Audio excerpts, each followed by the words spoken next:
Kissinger didn't call it insider trading. He called it guaranteed speculation. But it's insider trading, I'm telling you.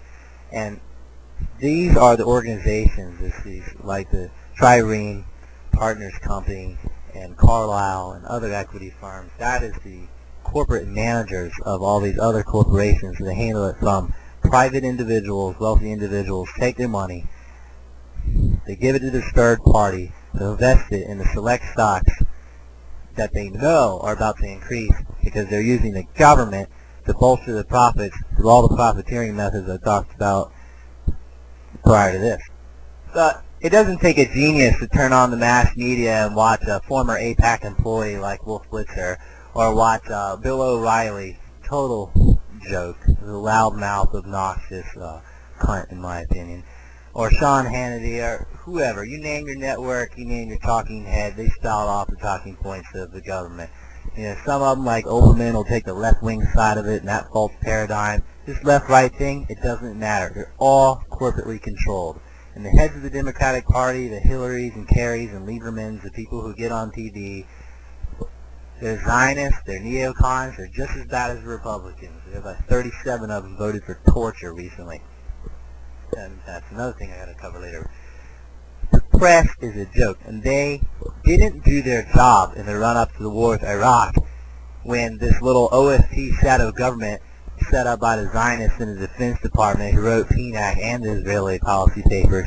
They were cherry-picking information, and they were lying to us about weapons of mass destruction, Al-Qaeda connections, etc., searching for a nuclear bomb. And one particular thing was the Niger forgeries, where they claimed that Saddam Hussein was trying to acquire uranium from Africa, from Niger, yellow cake uranium, to build a bomb. What they did was they forged a signature on a document to try and pass this off. They didn't even write the right official's name on the paper. The person's name they wrote down had been out of power since 1989. That is a concrete, airtight case of a forgery. It's not a mistake. That is a conscious lie because that had to be purposely done. And in my opinion, that went through Michael Ledeen. We know where it ended up. And Bush stated in his State of the Union address, even though the CIA told him not to include it. And I'm not saying the CIA is good. I'm just saying they are wicked and they've done a lot of bad things, but they're not that stupid. Bush is. And these Zionists, they didn't care. They didn't care what happened after the war. After the war happened, if they got caught with their pants down saying, oops, there were no weapons of mass destruction, there was no nuclear bomb, and so forth, they didn't care. They don't care if people hate them. It doesn't matter because their goals are getting done. People can hate them all they want. They can say what they want about Bush. They can say what they want about this Zionist real quick. They don't care. They don't care about human beings at all. They actually get off on torturing and humiliating people. If the press would do its job, and what it did is it focused totally on Joe Wilson being Valerie Plane's wife. I've gone over this before. I'm going to do it one more time. Valerie Plane worked for the CIA. She worked for a front company called Brewster Jennings and Associates. Their job and the agents that worked for them were tracking uranium. They stopped nuclear weapons proliferation.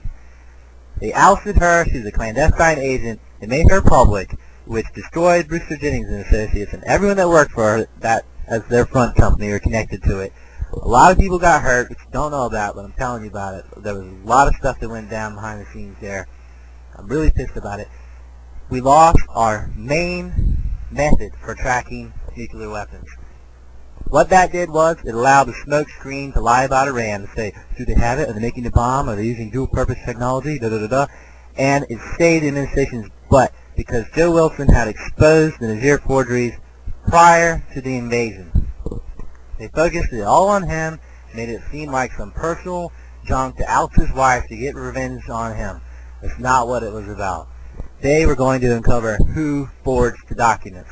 We know who forged the documents. The same Zionist clique. It was Ledeen, and it went back to Pearl Fight's office, who had a man working for him, Larry Franklin, who got caught spying for Israel by handing his top-secret documents about Iran pertaining to nuclear weapons. And this is something that Pearl got in trouble for before, in the 70s, when he was selling the secrets to the Russians about the CIA and nuclear weapons proliferation. But anyway, so a man working for him does the same exact crap.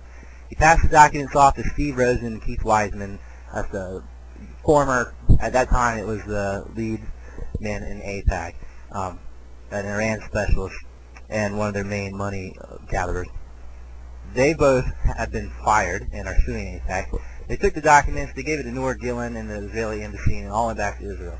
Israel was spying in the United States. This is a separate spying. This is through AIPAC, the largest Israeli lobby. That was one spying under Pearl's office. There was a separate spying that's a little bit more famous. Fox News actually had a story, pulled it, took it off the airwaves. That was over 200 Israeli agents that were captured who were spying in the United States prior to 9/11, which I'm going to get into when I talk about 9/11. We can get into the dancing Israelis and tie it back to TNAC and these people who are embedded in the Defense Department. So that'll be addressed later. But if you watch the news, did they talk about the Nazir forgeries? Did they tell you about Brewster Jennings and Associates? Did they tell you how they forged the wrong person's name on a document? There's no way around that. That's an impeachable offense. They tell you that Louis Libby was Cheney chief of staff, who ended up admitting that he was the one that told on Valerie Plame. He came out later and said that he had his orders from above. And David Wormser, another Zionist Jew, so is Libby, and so is Ladine, by the way. He turned coat. They all turned on each other and backed this story up as well. The orders came directly from Bush and Cheney. Yeah, Bush said, we're going to find out who did this, and they're going to be held accountable. And it was him. He ordered Libby to leak the name to the press, and then that went to Robert Novak and Cooper and Judith Miller, who sat in jail for 85 days.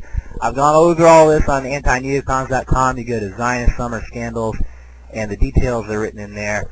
Please read through it, check it, research it for yourself. It's a solid argument. It's in my book, Welcome to the USSA, as well.